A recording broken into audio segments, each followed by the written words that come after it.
journalist Peter Allen for more on this. Peter, great to have you with us. President Macron has said that he's going to ramp up the campaign against radical Islam.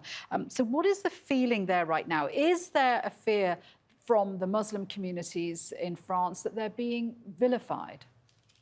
There certainly is, Julie. What's effectively happened is you have this terrible act carried out by an individual, Russian-born individual, who, like so many young men who get involved in these terrible acts of barbarism, have nothing at all to do with the French Muslim community.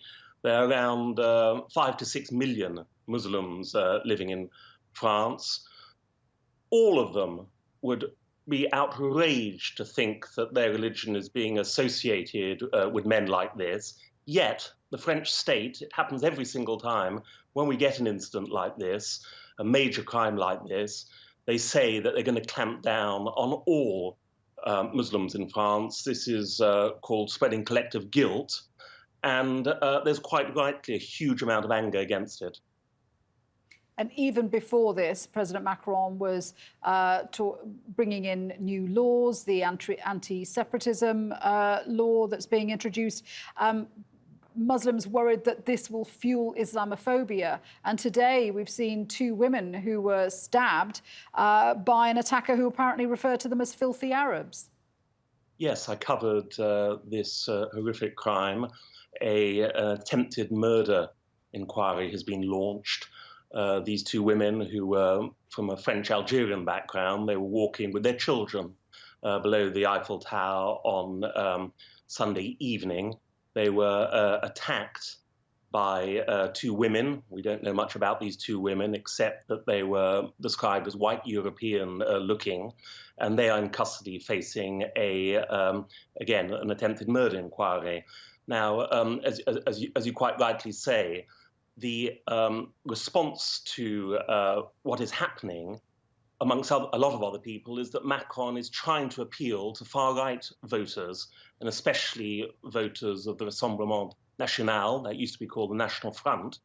And that party gave Macron a good run for his money at the last presidential election. Their leader, Marine Le Pen, came second in the election. She's hoping to do very, very well in the next presidential election. A lot of people feel that Macron is trying to impress their notoriously Islamophobic, racist, and indeed anti-Semitic voters by bringing in this raft of legislation, which is trying to make out that Muslims form some kind of separate community in France, which all of us living in France know is not the case at all. But clearly, President Macron feels that this strategy is going to win him votes and indeed win him the presidential election. I mean, what is the feeling in France? I mean, is there widespread support for Macron's policies? Well, it's difficult to really sort of answer that in a yes or no fashion. There are people who support some of his policies, many who don't. The president is always very, very unpopular, whoever he is. He has a very, very difficult time. But of course, somebody has to win the presidency. And it's all a matter of getting over the line, getting more votes than the person who's nearest to you. And Macron knows that there are a lot of far-right voters in France, and he feels that the way to attract them is to bring in repressive laws, especially laws aimed at clamping down on immigration. And of course, has to be said, a lot of immigration to France is now coming from Muslim-majority countries, and that's another reason why he is perceived as bringing in Islamophobic legislation. Peter, great to get your analysis there. Thank you very much indeed for that. Peter Allen in Paris there.